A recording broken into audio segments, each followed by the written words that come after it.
아, 반갑습니다. 방금 소개받은 김경선입니다. 제가 올 3월부터 고등교육재단 SK에서 하는 장학재단인데요. 거기 연구교수로 1년간 한국에 체류하게 됐습니다.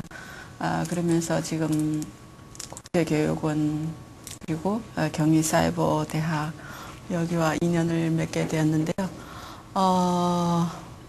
저는 96년에 북경외대에서 지금 교편을 잡고 지금까지 한국어과 교수로 재직을 해오고 있습니다. 제가 이제 한국어 교육을 하면서 이제 우리 학교가 외국어 대학이기 때문에 이제 다른 언어와 외국어의 교육 현황하고 이렇게 비교해 볼 때 우리 한국어 교육은 좀 시작된 지는 오래지 않습니다. 중국에서는 한 60년 정도 됐습니다. 46년이라면 현 정부가 아니고 그 전에 국민당 장개석 대만에 이렇게 가서 집권하게 된 장개석 정부 시절에 한국어과가 벌써 섰습니다.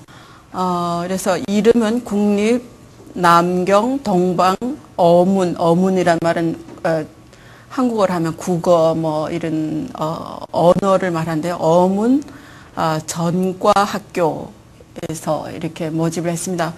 뒤에 보면 실제 이름은 남경이라고 달았는데 장개석 정부 시절의 수도가 남경이었습니다.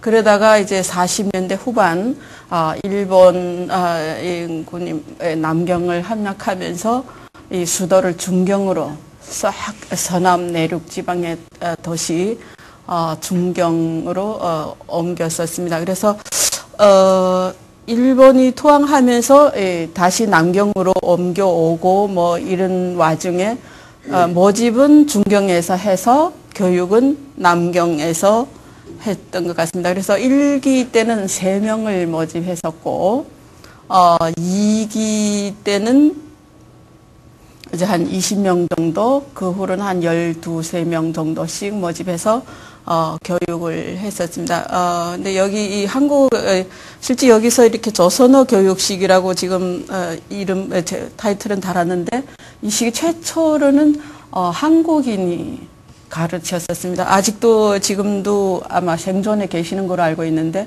고려대학 전 총장을 하셨던 걸로 알고 있고 뭐 국제교류재단 뭐 이사장도 하셨던 거 김준엽 교수님이 여기서 최초의 한국어를 가르쳤습니다. 그래서 그분 제자분들이 아직 중국에도 생존해 계십니다.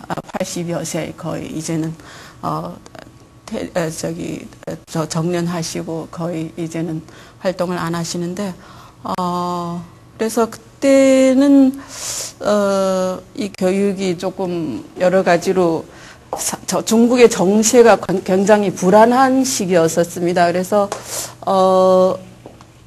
그때 그때 공부했던 선생님들 얘기 직접 제가 인터뷰하면서 얘기 들어봤더니 그때는 매일 데모하고 이러면서 공부를 안 했었답니다. 왜냐하면 46년부터 49년은 국민당하고 공산당이 내전이 심각했던 시기였기 때문에 좌익 계열 학생이라든지 우익 계열 학생들이 거의 이렇게 제 공부는 많이 못하고 학생 운동을 좀 많이 했었던 것 같습니다.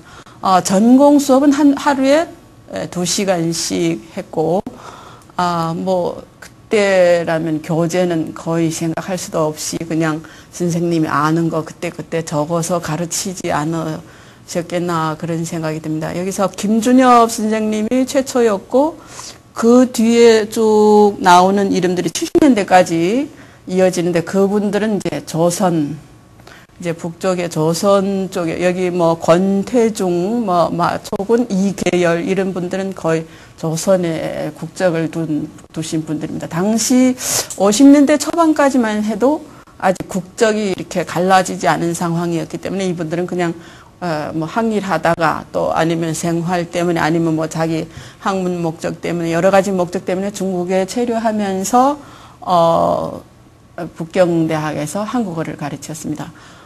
왜 북경대학이라고 하냐면 여기 쓰여져 있는 것 같긴 한데 49년에 북경대학이 서면서 이제 장개석은 대만으로 가고 이 남경어전에 있던 학생들이 북경대학으로 편입되어 왔습니다. 지금 1세대 그 선생님들 중에서 북경대학 교수였던 위옥승이라고 있습니다. 위옥승이라는 교수님 이제 정년하셨고 70, 80 다 돼 가시는데 그분은 여기 이제 남경어전을 다니시다가 북경대학에 편입돼 와서 다시 북경대학을 졸업하고 북경대학에 나와서 이제 조선어를 가르쳤던 분들입니다.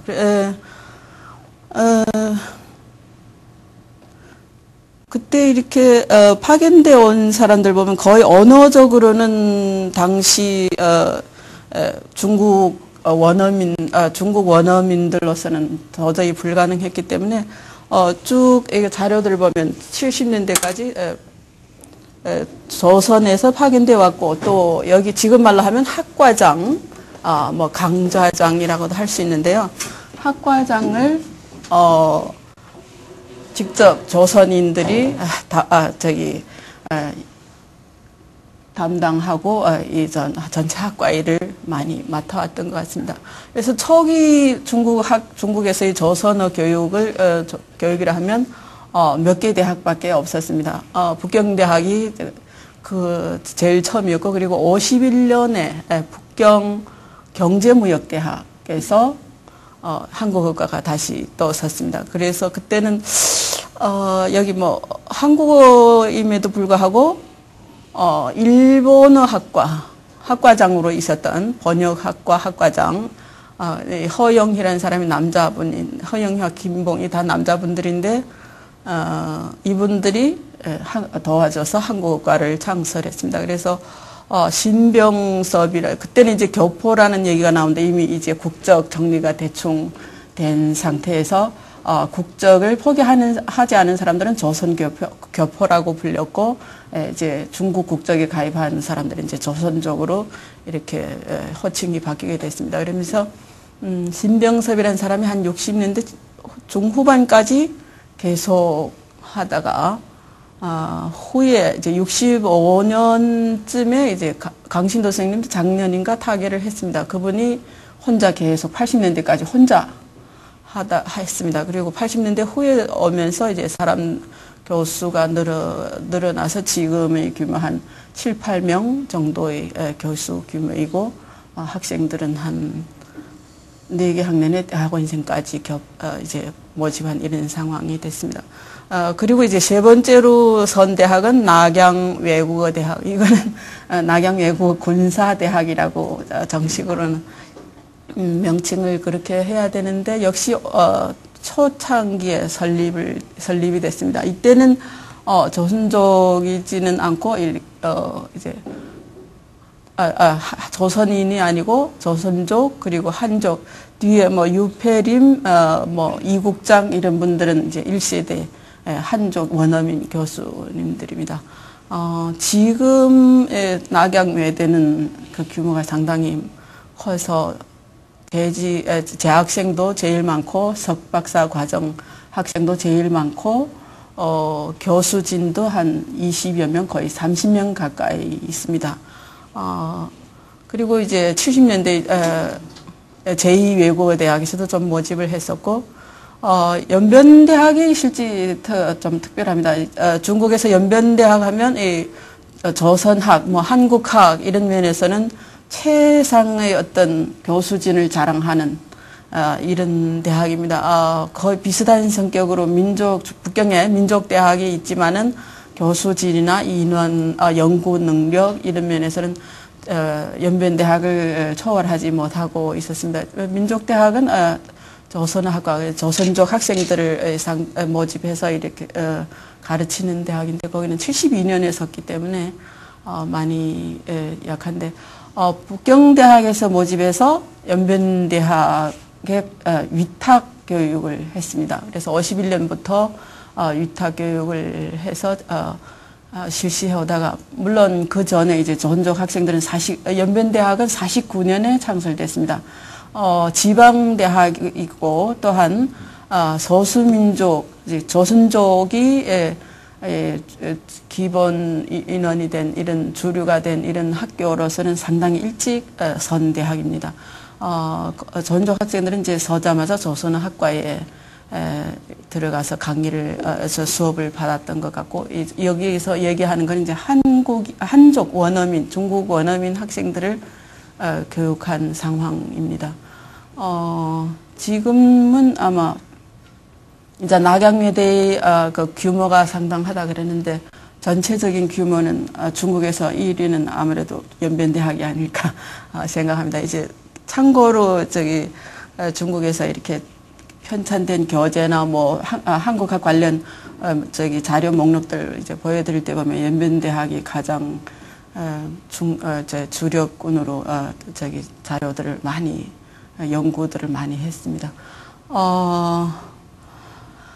당시는 교육의 질은 그렇게 높지 않았던 것 같고요. 선생님이 임시로 뭐 말 좀 만들어 써서 들어가서 강의를 하거나, 뭐 신문 같은 거, 조선의 신문 같은 거 들고 가서 읽어주기도 하거나, 뭐 이런 식으로 좀 약간 즉석 강의식으로도 많이 이루어졌었고, 또한 그때의 상황엔 뭐 컴퓨터는 생각할 수도 없고, 이렇게 선생님들이 직접 이렇게 그게 무슨 펜이라 할까요? 철필로 이렇게 써가지고 이렇게 등사해서 등사한 자료나, 아니면 조금 후에 좀 좋아진다면 이제 타자기로 타이핑한 이런 자료 가지고 교육을 했던 것 같고요. 그때 과목들은 보통 뭐 독해나 회화, 문법. 실제 문법 하면 중국 학생들한테는 한국어 문법이 최대의 난점으로 이렇게 부각이 됩니다. 중국어는 거의 언어가 이렇게 문법이 없는 단어입니다. 나 밥을 먹습니다. 이렇게 할 때 중국어는 나 밥 먹다 정도면 그냥 말이 끝납니다. 순서로만 해석이 되기 때문에. 그래서 문법, 그리고 뭐 번역, 중국에서 우리 지금까지 이렇게 외국어 교육하면 5가지 기능을 얘기합니다. 듣기, 읽기, 말하기, 쓰기, 번역, 통번역, 능력, 이렇게 5가지 기능을 겸비해야 완벽한 외국어 인재로 인정을 받을 수 있습니다. 그래서 번역, 뭐 여기 한역조 번역, 뭐 문학 강독 이런 것들이 있었습니다. 그리고 그때는 전체적으로 다 소규모, 제일 적게는 3명, 뭐 5명도 모집하고, 또 해마다 모집하는 것도 아니고, 뭐 경제무역대학 같은 경우는 뭐 5년에 한 번 모집하기도 하고, 그러다가 혹시 문화대혁명이란 걸 아시는지 모르겠어요. 66년부터 76년까지를 문화대혁명 시기라고, 어떻게 보면 문화대혁명이면 어떻게 보면 이게 반어가 아닐까 싶어요. 문화대혁명 하면 문화의 혁명이 일어났어야 되는데 그건 아니었던 것 같고, 문화가 상당히 많이 말살되고, 대학 모집, 학교들의 정규 모집 이런 것도 실행되지 못했던 것 같습니다. 그래서 제가 초등학교 1학년 들어갈 때 저는 마침 8살 나이에 들어갔는데, 한 반 쭉 같이 공부하면서 보니까 9살, 10살, 11살짜리도 우리 같이 한 반에서 공부를 했습니다. 그때 10살짜리들은 공부를 했을 기회가 있었는데, 뭐 여러 가지가 어떻게 돼서 못한 학생들하고 9살 때는 아예 모집을 안 했고, 초등학교도 모집을 안 했습니다. 그래서 우리가 8살 때 모집할 때 같이 들어가서 한 반이 최대한 막 한, 초등학교였는데 시골 학교였는데도 불구하고 30명이나 모여 앉아서, 빽빽이 모여 앉아서 공부를 시작했던 기억입니다. 그래서 문화대혁명 때 외국어 교육도 상당히 많은 충격을 받았습니다. 많은 이렇게 외국인하고 연관이 있는 사람들이 뭐 스파이라든지 뭐 이런 식으로 많이 이렇게 차별시나 혹은 농촌으로 내려가서 이렇게 농촌 뭐 농사 일에 하도록 이렇게 어떻게 보면 직력이 아니고 뭔가요? 관직이 강등돼서 지방으로 내려가서 이렇게 좌천도 아니고 뭔가 일을 해야 되고 벌을 받아야 되는 뭐 그런 정도의 그런 일들을 많이 겪었습니다. 그래서 그러면서 그때는 많은 학교들이 거의 학생 모집을 안 했고, 근데 뭐 조선 학과만이 아닌 전체 대학이 중국의 전체 대학이 거의 이렇게 교육은 거의 뭐 마비 상태에 있었다고 봐야 되는데, 이제 70년대에 들어오면서 이렇게 추천식으로 모집을 했습니다. 그거는 이제 이건 중국의 상식적인 얘기인데요. 뭐 그걸 추천을 뭐 노동자 출신, 농민 출신, 뭐 군인 출신에서 이렇게 추천을 해서 그 사람들을 중국 글자를 하면, 노동자를 중국은 공인이라고 말하고 농민 그래서 병사 이렇게 해서 공농병 대학생 이렇게 말을 합니다. 그래서 어떤 면에서 보면 공농병 대학생들은 굉장히 노력해서 대학에 와서 공부를 했고요. 그럼에도 불구하고 그때는 또 정규 교육을 하지 않았기 때문에 사회 실천을 훨씬 많이 더 중시해서 정규 교육을 하지 않았기 때문에 어떤 이렇게 공농병 대학생들의 교육 질은 상당히 좀 교육을 받은 질은 좀 떨어진 상태여서 그분들이 이제 사회에서 이제 중견 역할을 담당할 나이가 되면 중국의 어떤 전체적인 뭔가가 좀 이렇게 좀 다운돼 있을 거라는 그런 우려도 많이 있었습니다. 거의 10년이라는 시간이면 한 세대니까요.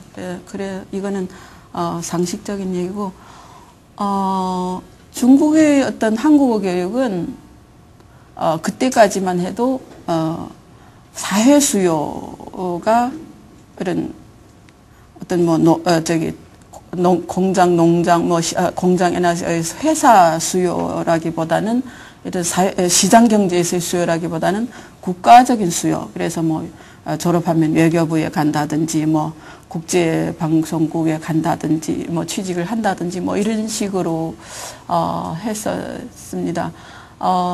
그리고 지금까지 보면 그때까지는 이렇게 각 대학들도 얘기 증언 들어보면 각 대학들, 예를 들어서 북경에 있는 대학들은 서로 교류도 아주 빈번했고 모든 자료를 오픈한 상태로 서로 교류해서 빌려다 쓰기도 하고 지어 선생님을 빌려다 쓰기도 하고 이런 정도로 교류는 상당히 빈번했고, 초창기였기 때문에 또 그만큼 인재도 많이 부족했었고, 이때가 이제 조선어 교육식입니다. 왜 조선어 교육식이라고 제가 규정을 하고 있냐면, 초기에는 이제 한국인들도 뭐 김준엽 교수님 같은 경우나 이렇게 참여를 했지만은 후에 50년대 후반에 들어오면서부터는 전체적으로 정치 외교 이런 영향이었기 때문에 한국하고는 이제 외교 관계가 없어지고 뭐 없어졌다고 아예 이루어지지도 않았죠. 그리고 이제 평양하고만 이렇게 교류하게 되면서 모든 인재들을 평양에서 이렇게 파견받아서 강의를 했습니다. 그래서 지금 아직도 생존해 계시는 평양의 김영환 교수님이나 뭐 이동빈 교수님, 김영환 교수님은 그 책을 잘 아시겠죠? 그런 분들은 북경대학에 와서 한동안 강의도 많이 하시고 강좌장으로도 계셨던 걸로 알고 있습니다. 여기가 이제 조선어 교육식이, 그러니까 전체적으로 뭐 그때 배운 학생들은 톤이나 어휘나 뭐 맞춤법 이런 것들은 이제 철저히 평양 기준으로 해서 배워왔고요. 한국어 교육 시기가 한국어 교육 시기는 이제 92년 8월에 한중 수교가 되면서 이제 한국어 교육 시기로 제가 규정을 했습니다. 왜냐하면 한중 수교가 되면서 중국에서 이제 대학들의 한국어학과가 늘어나기 시작했습니다. 우리 학교도 94년에 한국어과가 설립되었고요. 94, 95, 96년, 뭐 97년 이 사이에 대학교들이 많이 늘어났습니다. 2000년도까지 한국어과가 많이 늘어나서 제가 2006년에 통계한 자료로는 약 36개 대학이 한국어과가 있었습니다. 그러면 이때 이 한국어과가 세워진 거는 이제 한국말 가르치는 것이 목적입니다. 그리고 이때부터는 이제 한국인들, 현지에 나가 있는 한국인들이라든지 아니면 개인 관계로 해서 알게 된 한국인들이라든지 또 후에 와서는 이제 학술진흥재단, 지금은 중앙학연구원으로 바뀌었는데 거기서 어디죠? 그 국제협력단? 네, 거기서 또 국제교류재단 이런 데서 한국 정부 차원의 파견으로 이제 나가서 가르치는 분들도 있고 또 중국 현지 대학에서 현지 한국인이나 분들을 이제 중국의 외국인 월급을 주면서 처빙해서 쓰는 경우도 있고 그래서 그때부터는 이제 한국인들이 중국의 한국 교육에 많이 참여하게 됐는데 초기에 2000년대까지만 해도 엄격하게 얘기하면 조선어 교육과 한국어 교육이 병존하는 시기라고 말할 수 있겠습니다. 이렇게 서점에 가면 한국어 관련 책들이 쭉 많이 나오기 시작했음에도 불구하고 조선어 이런 식으로 돼 있는 책들도 많이 있었고요. 또한 기존에 조선을 기준으로 가르쳤던 교수님들도 많이 재직해 계시고 이런 상황에서 또 모든 시스템이 예를 들어서 우리 북경외대 한국어과 갔을 때 이렇게 한국어과 커리큘럼 짜면 초기에는 당연히 북경대학이나 대외경제무역대학의 커리큘럼을 참고해서 또 우리 학교 외대니까 우리 전체 외대에서의 어떤 기본 요구 사항을 고려해서 이렇게 커리큘럼을 짰습니다. 그렇다면은 어쨌든 그 조선어 교육이라는 그 흔적이 많이 좀 보여졌고 그랬었습니다. 그러다가 이제 2000년대 오면서부터는 학생 수가 훨씬 더 많아지고 또 교재 편찬도 많아지고 하면서 조금 내려주시면 통계 숫자가 대충 2005년에 제가 통계했던 거는 36개 대학이요. 이제 말씀드렸는데 지금 최근의 통계입니다. 뒤에 상해에 벌써 11개가 있습니다. 상해에 지금. 그리고 북경에 9개, 흑룡강에 20개, 이제 서남지구, 광동, 광서, 운남성, 여기에 11개. 산동이 가장 많은 것 같습니다. 50개가 있습니다. 산동이 지리적으로 한국하고 가깝기 때문에. 그리고 강소성 역시 한국하고 가깝고 해서 33개가 있습니다. 섬소성은 혹시 진시황 아시죠? 진시황 있는 그 성입니다. 진시황 릉이 있는 그 성에 국립이 2개 있습니다. 그리고 길림 요령성에는 국립으로 몇 개 더 있고 2006년까지만 해도 통계가 재학생 통계가 한 3,000명이었는데 최근의 통계로는 지금 3만 명 재학생이 3만 명으로 지금 늘어났습니다. 지금 이 숫자는 조금 그래도 좀 보수적인 통계입니다. 아직 통계가 완전히 집계 안 된 자료들이 있어서 그 부분은 제가 이용을 하질 못했는데요.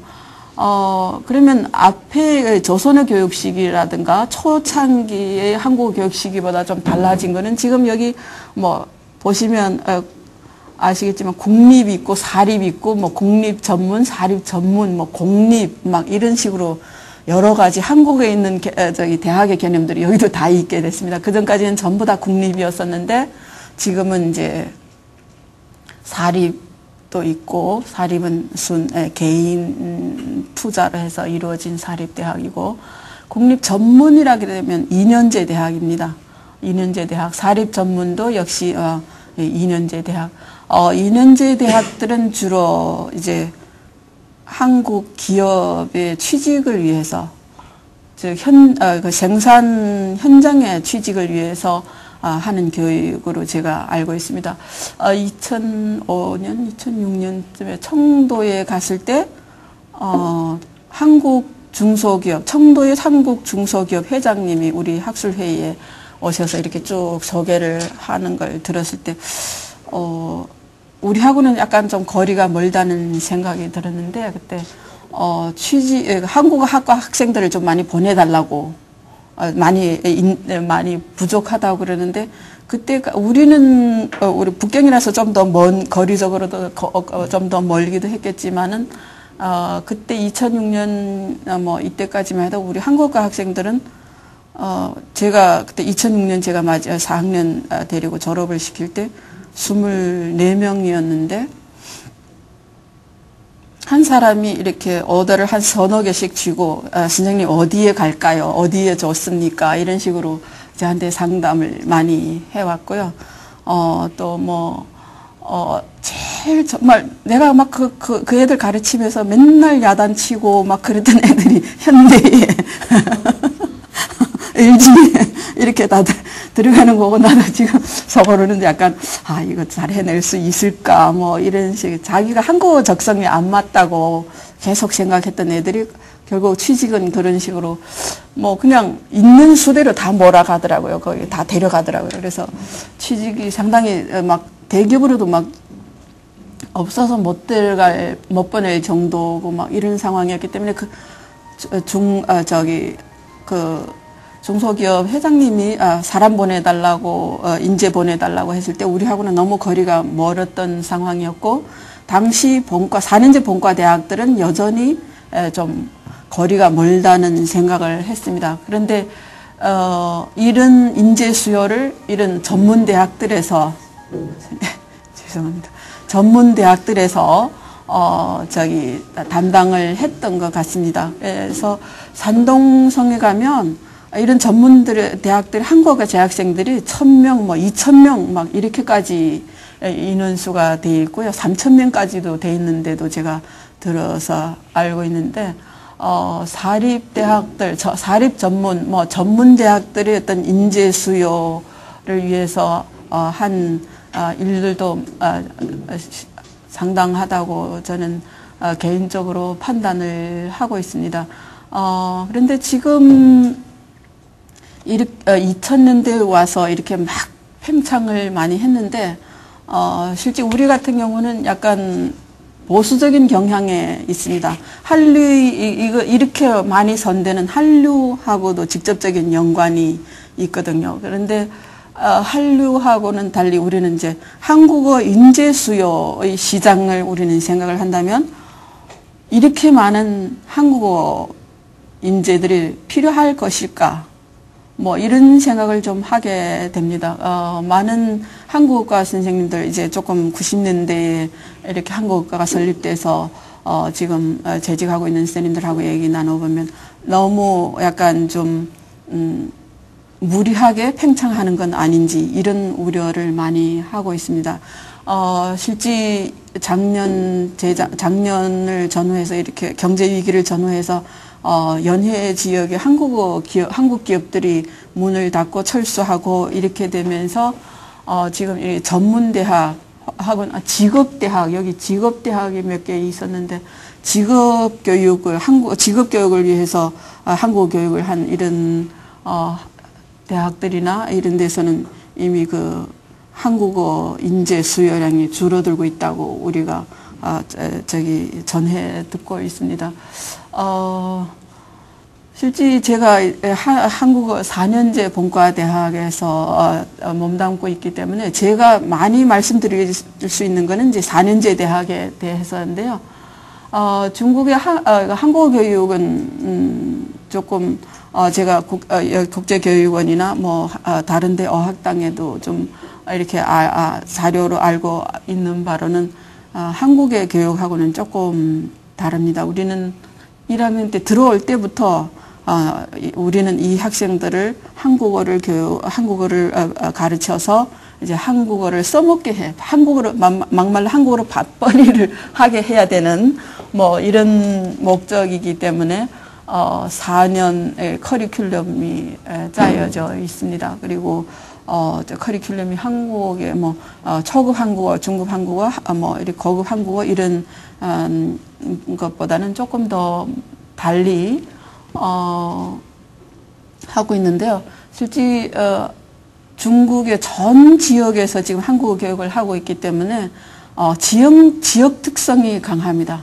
중국은 그 아주 등소평 다 아시겠지만 등소평이 한 말이 구체적인 일은 구체적으로 해결하라 이런 말이 있습니다. 무슨 얘기냐면 북경에서 제정한 어떤 제도가 지방으로 내려가면 안 맞을 수가 있습니다. 예를 들어서 중국 4월 12일이 식목일입니다.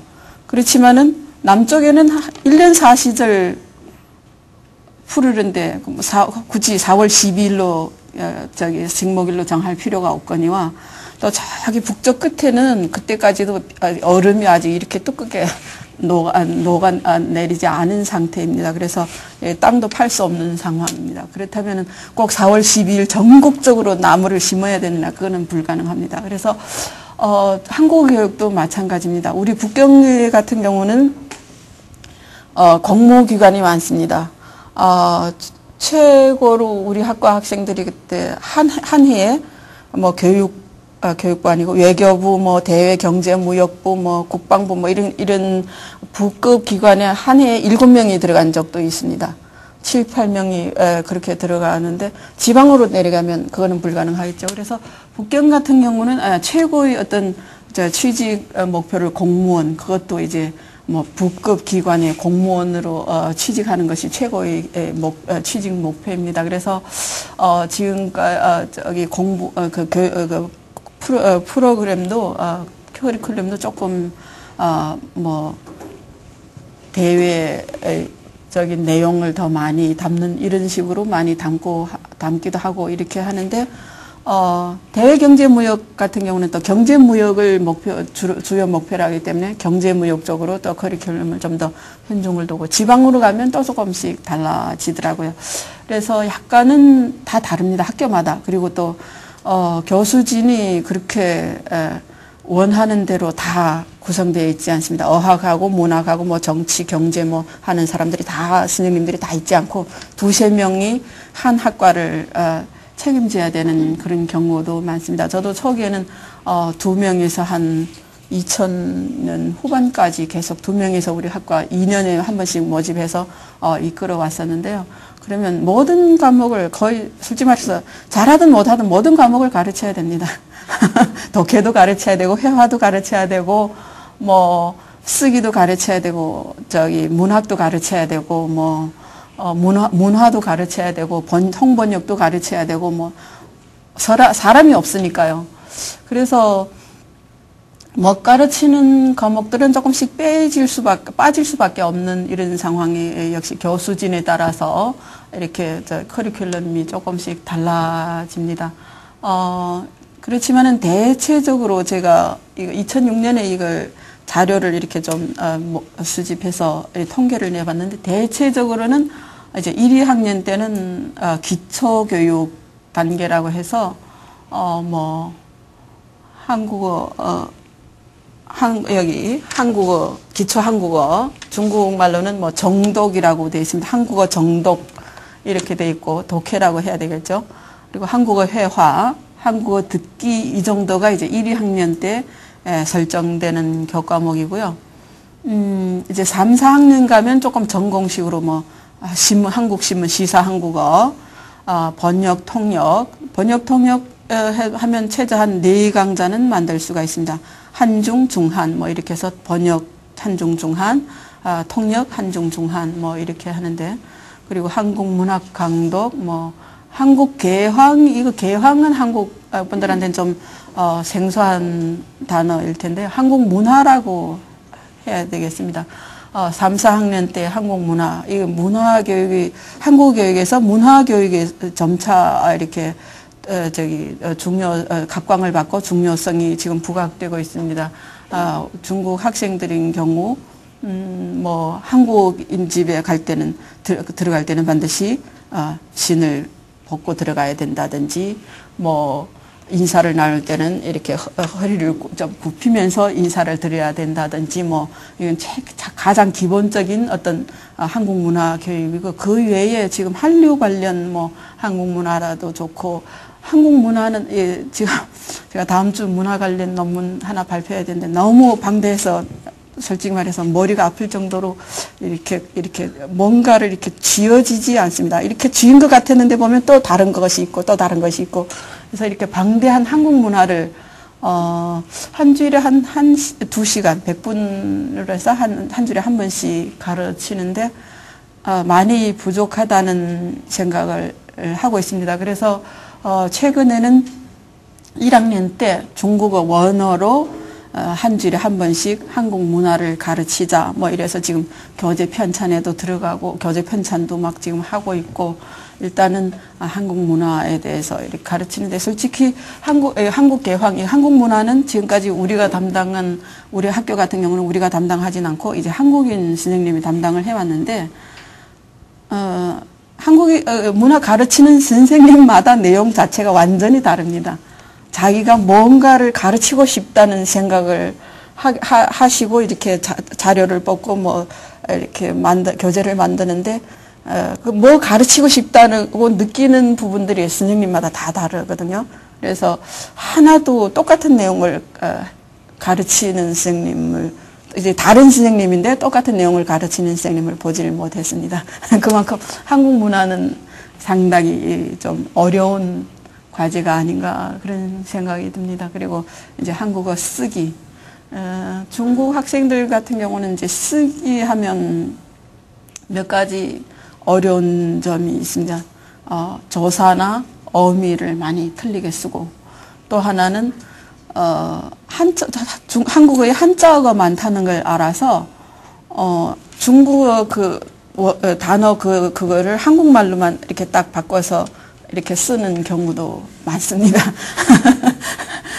제일 가끔 가르치다 보면 이렇게 한자어라는 걸 이렇게 이건 한자어다 이렇게 하면 아주 기분 좋아했고, 그러면서 거기에만 막 몰두하다가 무조건 중국어를 한국의 한자어하고 100%로 대입시켜서 이해하려는 학생들도 이렇게 가끔 보게 됩니다. 그러면 이렇게 하면 위험천만이니까 절대 안 된다 그래도 어떤 경우는 4학년까지 계속 그 사고방식을 가지고 가려고 이렇게 고집하는 분들도 있는데요. 한국어 작문도 역시 대부분 우리 학교 같은 경우는 이제 한국인 선생님이 많이 가르칩니다. 그래서 이런 거는 대충 전체적으로 다른 대학들, 4년제 대학들에서는 다 개설하고 있는 과목들입니다. 많은 경우 한국의 지금까지 4년제 대학에서 이제 한국학과 졸업생들은 이제 회의 때 다른 지방대학교 선생님들한테도 얘기 들어오면 취직은 상당히 잘 되는 것 같았습니다. 그래서 취직이 잘 됐기 때문에 한국어과가 또 그만큼 늘어나지 않았는가, 또 그런 생각도 하고, 또 취직이 잘 되는 이유는 한국 기업들이 그만큼 또 중국에 진출을 해서 아주 선전을 하고, 즉 좋은 성과를 내고 있어서 많이 취직이 되는 것 같습니다. 우리 학교 같은 경우는 지금까지는 계속 이미 취직이 다 됐는데도 계속 한국어학과 학생 졸업생 좀 보내달라고 이렇게 뭐 전화도 오고 뭐 부탁까지도 오고 뭐 이렇게도 했었습니다. 여기가 지금까지 이제 중국의 한국어 교육 상황이고, 여기는 이제 말씀드리고 싶은 거는 이제 한국어 교육 교재 편찬, 타이틀은 제목은 그렇게 달았는데, 실제는 중국에서 한국학 연구 현황이라고 달아드릴 수도 있겠습니다. 제가, 작년에,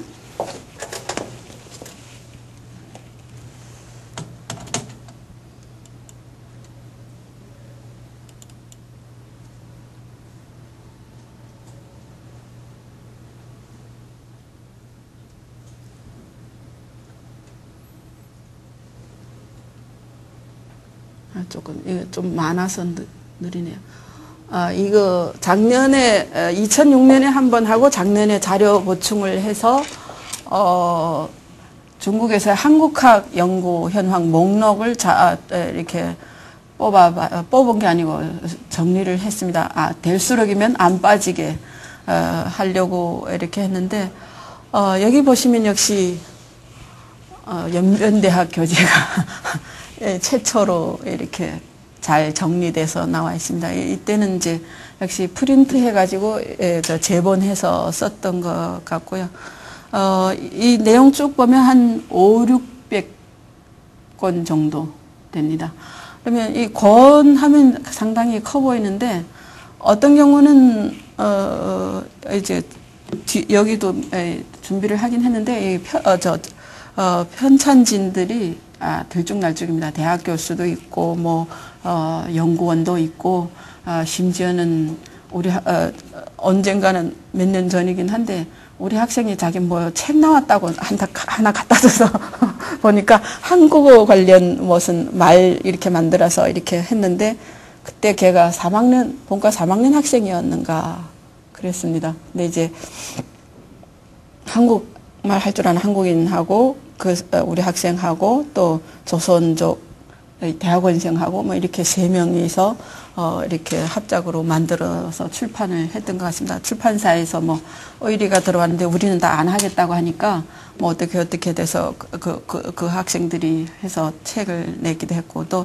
어떤 경우는 거의 포켓용으로 사회인들 한국 노래나 뭐 젊은 애들 한국 노래나 뭐 한국 드라마 보기 위해서 조금 관심 가지는 사람들 이런 사람들 위해서 포켓용으로 돼서 이렇게 얇게 돼 있는 것도 뭐 제목이 따로 하나 나와 있으니까 하나씩 해서 이 권수로는 이렇게 많이 나와 있습니다. 근데 여기에서 이제 최근 2000년 후에 하나의 조금 특이한 현상이라면 중국의 출판사들이 한국의 교재, 경희대 교재도 경희대 교재도 제가 우리 학교 출판사에다가 이렇게 매치시켜서 조인트 시켜서 출판을 했는데 우리 학교 출판사 같은 경우는 외국어 교재로 이렇게 승부를 해서 중국에서는 고등교육 출판사, 즉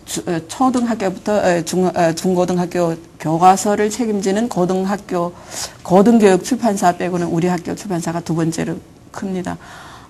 그래서 한국어 교재들 뭐 성균관대나 뭐 심지어 신라대, 뭐 서울대, 연세대 교재 뭐 다 중국어로 번역돼서 출판됐는데 잘 팔리고 있습니다. 그것도 이제 중국에서 출판됐으니까 여기 목록에 역시 들어갔습니다. 그리고 번역 관련 교재들이 꽤 있습니다. 우리 중국에서는 이제 번역에 대해서 외국어 교육에서 번역에 대해서 상당히 많이 여기 같은 경우도 이 학생은 2007년 이 저자는 2006년, 2007년 정도에 석사 졸업을 했던 사람인데 바로 뭐 만들어서 책을 하나 냈고 그래서 아주 젊은 저자분들이 어린 저자분들이 상당히 많습니다. 이거 학교에 우리 학교에 이거 결과물로 제출을 해야 돼서 이 중국어로 돼 있는데 제가 어제 그저께 한국어로 이렇게 바꿔보려니까 컴퓨터 전환이 안 되더라고요. 그리고 양이 너무 많아서 이 작업을 시작하다가 그냥 포기를 했습니다. 그러면 이런 같은 경우는 이제 한 대조로 나와 있습니다. 그러면 뭐 좀 재미있는 문장, 한국에서 잘된 문장들 뽑아서 중국어로 번역해서 그것도 한 권의 책으로 나왔고 뭐 종류가 상당히 많습니다. 그 전에는 서점에 가면 외국어 코너에 한 줄 이렇게 한국어가 한 줄밖에 없었는데 지금은 한 면을 차지하고 실제 어떻게 보면 이것도 완벽하진 않은데 또 하나의 통계가 필요한 거는 이제 한국 문학 작품들이 중국에서 번역 출판된 것도 실제 상당합니다. 역시 뭐 꽤 높은 많은 면을 차지합니다. 도서관에서 서점에 가면 이런 것 같은 경우도 이거 한국인 선생님이 쓴 책입니다. 아주 기본 회화인데 우리가 번역을 해드려서 이거 아니다. 이건 아니다. 이거는 한국 밤촌 여기에서 우리 학교 출판사하고 뭐 계약해서 쓴 책이고요. 이래 상무하면 무역 관련 경모 역시 무역 관련이고 무역 관련 일반 관광 관련 또 기본 회화 관련 경제 관련 엄청 많은 양의 그냥 이젠 한국어 교재는 2000년대까지만 해도 제가 보면 틈새가 아니고 아주 시장이 광활했었는데 지금은 거의 틈새가 없을 정도로 각종 이런 책들이 이렇게 편찬되어 있습니다. 그리고 여기에 이제 뒤로 쭉 가면 어떤 내용들이 연변대학이나 각 대학들의 교수님들이 연구한 연구 전문 서적들도 여기에 나와 있습니다. 문학만이 아니고 경제 관련 전체 역사 한국학 관련 다 되어 있습니다. 연구가 많이 좀 되어 있는 이유는 기존에 한국학과들이 있었고 또한 연변대학이나 민족대학이나 이런 대학들의 선생님들은 연구 실력이 상대적으로 아주 우월한 분들이었고 또 좀 오랫동안 해왔던 분들이라서 기존에 50년대부터 지금까지 쭉 이렇게 누적된 거를 통계한 거라서 수적으로는 상당히 많습니다. 그렇지만은 교재가 이렇게 많아도 계속 교재가 부족하다고 우리는 아우성을 쳤었습니다. 근데 지금은 이제 각 대학들이 자기네 한국어 교재를 만들어서 쓰려고 지금 하고 있는 이런 추세입니다. 시간이 거의 다 된 것 같은데, 그렇죠? 제가 준비한 내용은 이렇게 조금 알맹이가 없습니다. 잡다하게 많이 돼 있는데, 한 가지라도 아시고 싶은 거 있으면 질문을 하셔도.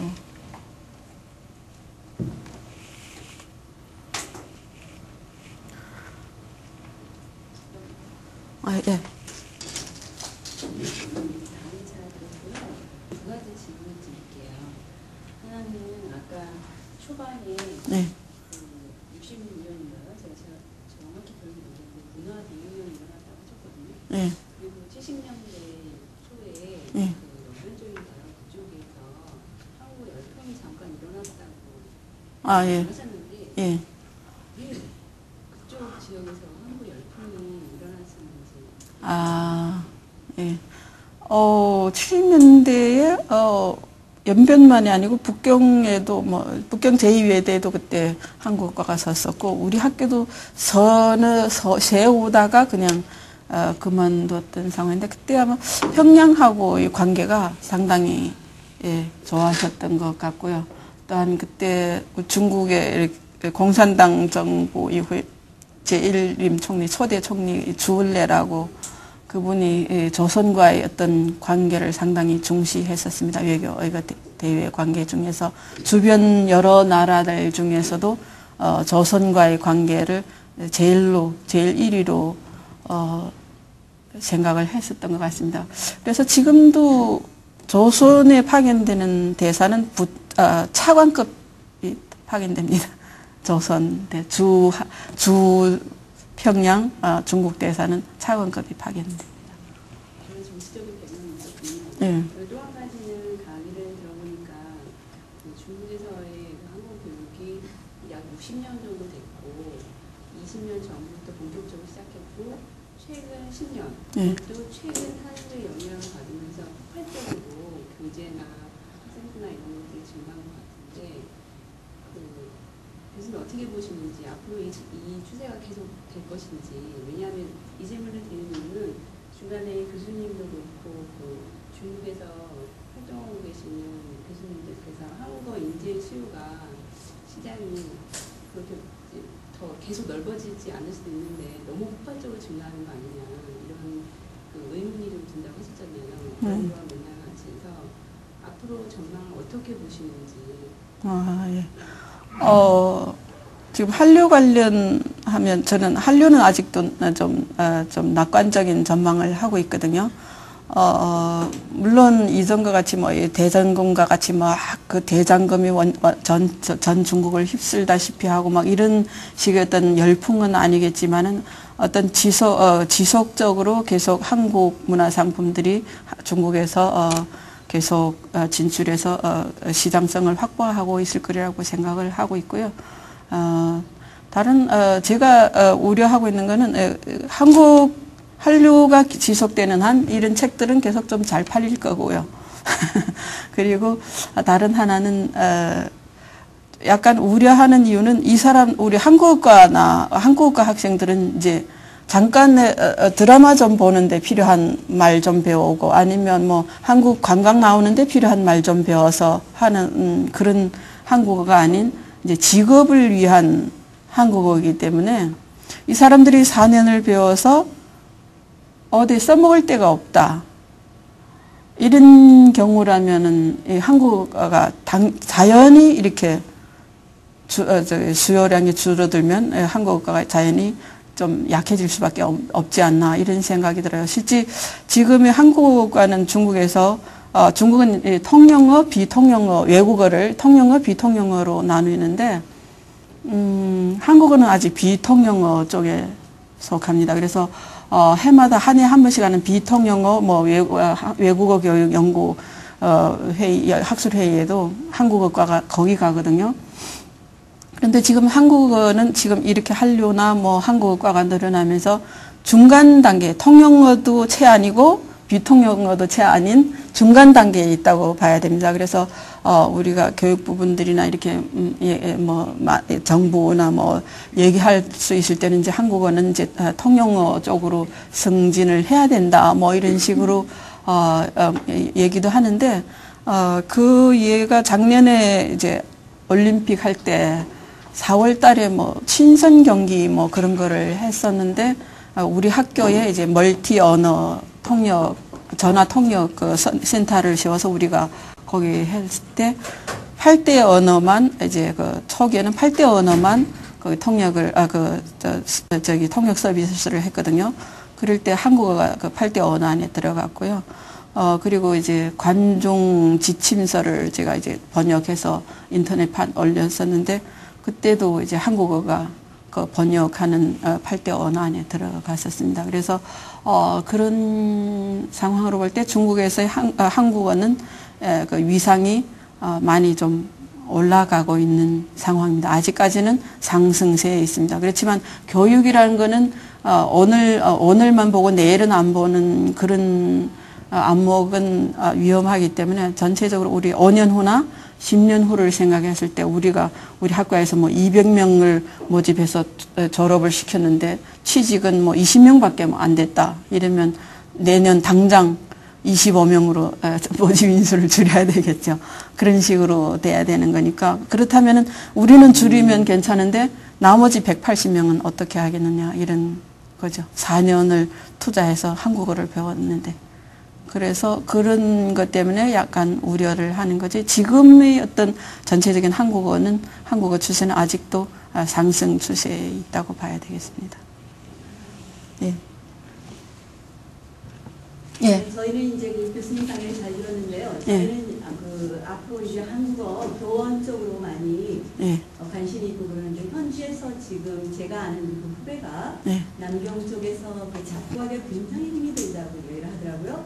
그래서 현지에서는 그렇게 한국어를 배우고 싶어하는 학생들이 많다고 교수님께서 그러셨는데 실제로 여기서 취업이라든가 진로 그 진출을 하기 위해서 그 현지로 간 사람들은 굉장히 그 한국어 교원 그 강사 자리를 구하기가 힘이 들다라고 그런 말씀을 하셔가지고 그 교수님의 그 생각으로는 지금 그 견해가 이쪽에서 그 현지에서 한국어 강사의 이상이 어느 정도고 취업의 전망이 어떤 건지 간략하게 좀 말씀해 주시면 감사하겠습니다. 아, 예.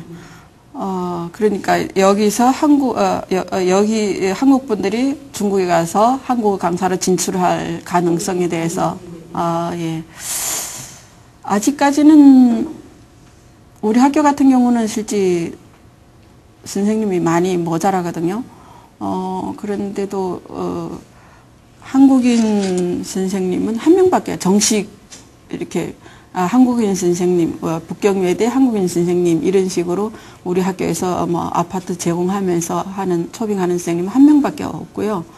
그 외에는 이제 시간 강사식으로 이렇게 초빙을 해서 써야 되는데 개인 관계에 많이 의존하게 되고 어쩔 수 없이 뭐 공식 추천은 불가능하니까 그렇게 돼 있고 다른 대학들도 마찬가지가 아닌가 싶어요. 근데 지방으로 가면 조금 그게 유연하더라고요. 우리 학교 같은 경우는 외국어 대학이다 보니까 각 학과마다 다 최대한 한 명은 확보하려고 그러니까 우리만 2명, 우리는 계속 강력하게 우리 한 명 더 써야 된다, 한 명 더 써야, 최대한 한 명 더 써야 된다 요구를 해도 당신네 2명 주면 다른 학과도 다 2명, 그러면 우리 40몇 개 학과 북경외대 40몇 개 학과 하면 한 명 늘리면 40명이 늘어나는 거기 때문에 그렇게 못한다는 거예요. 그러면 지방으로 가면 한 6, 7명씩 쓰는 대학들도 있고 그런데 그 정보를 좀 알아야 될 거예요. 어느 대학에서 필요한지. 그리고 중국의 체제상 무조건 한국인을 다 쓰게 하지는 않을 거고요. 지금까지 한국인이 정식 거기 교수로서 한 거는 북경대학에서 지금 한 명 지금 정식 교수로 북경대학 한국어과에서 북경대학 그 전체 인사 통과까지 시켜서 한 명 지금 거기서 지금 가르치고 있는 걸로 알고 있고 정식 취직 한국 파견이 아닌 중국에서 초빙이 아닌 정식 취직은 아직 거의 없는 걸로 알고 있습니다. 그래서 많으면은 개인 정보들을 많이 이용해야 되지 않느냐 그런 생각이 들고 또 하나는 아마 뭐 학위에 대한 요구도 어느 정도 있을 겁니다. 중국 대학들이 지금은 뭐 공채에서 공채 나오는 거 보면 전부 지방 대학들도 다 박사를 요구하고 뭐 이런 상황이라서요. 시간 강사는 시간 강사들은 그러니까 이제는 그 학과 재량으로 그냥 몇 사람 필요하면 몇 사람 쓰는 건데 그건 이제 시간 강사를 바라보고 중국에 간다는 건 좀 위험하죠. 시간당 페이가 상당히 적을 거고 지방으로 가면 또 더 적을 수 있습니다. 그래서 그거는 생활 보장이 안 될 가능성도 있습니다. 예. 예. 지금 중국에서 이제 한국어과 학교가 많이 개설이 되고 과목이 예. 학생들도 지금 한 3만 명 이상이 지금 계속 강의 듣고 있다고 말씀하시는데요. 한국 역사에 대해서는 중국에서는 각 학과의 어떤 강의 내용에 대해서 그렇게까지 구체적으로 요구하지는 않습니다. 그리고 우리 학교 같은 경우는 이제 한국 개황 뭐 이렇게 했는데 어떤 분들은 한국 역사를 가르치더라고요. 그냥 한국의 역사 책을 가져다가 그렇게 가르치는데 상세하게 가르칠 그런 상황은 안 되는 것 같고 또 우리 한국어학과나 뭐 한국인 선생님이나 이렇게 민감한 문제 가지고 서로 뭐 논쟁하려고 하는 그런 사고 방식은 아직은 없는 것 같습니다. 그는 어디까지나 학술이나 뭐 다른 차원에서 논의돼야 되지 구체적인 교육 현장에서 논의될 문제는 아니라고 생각을 합니다. 저 개인적으로. 마치겠습니다.